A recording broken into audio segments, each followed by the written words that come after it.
les vois assis en train d'attendre leur tour. Mais je ne me préoccupe pas d'eux.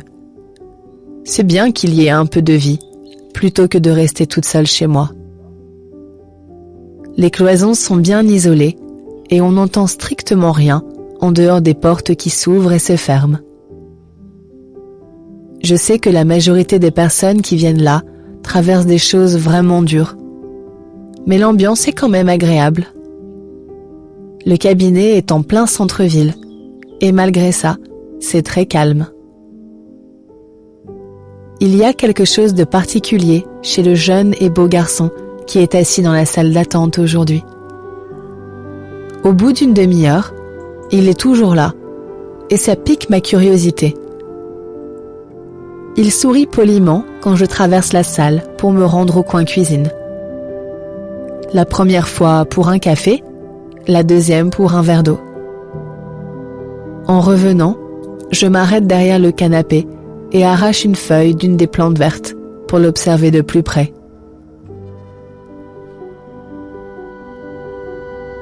Ma thèse a pour sujet l'érotisme en France au début du XXe siècle.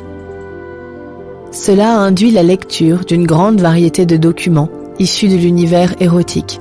Et de fait, je ne me cantonne pas seulement aux écrits nécessaires à ma recherche. Souvent, je lis des passages ou tombe sur des illustrations qui éveillent mon propre désir. C'est obligé. Je ne suis pas de bois. Je sais que je n'ai pas choisi ce sujet par hasard et que, d'une certaine manière, ma curiosité en tant que chercheuse va de pair avec mes fantasmes. Je comprends que le jeune homme n'est pas impatient. Il attend plus longtemps que les autres. Il doit attendre quelqu'un qui est en séance, derrière les portes closes du cabinet de ma mère. La salle d'attente lui va bien. Il porte une chemise blanche qui est parfaitement accordée à la déco moderne. Il est assis, les jambes légèrement écartées.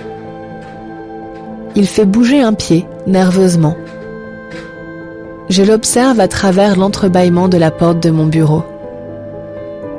Je l'ai laissée entr'ouverte après ma dernière traversée de la salle d'attente. Il regarde vers ma porte à plusieurs reprises. Il me surprend à le regarder plus d'une fois. Les 2 premières fois, je tourne mon regard vers l'écran d'ordinateur ou sur les bouquins sur la table. Mais ensuite, je ne détourne plus les yeux. Pour finir, nous nous sourions et il n'y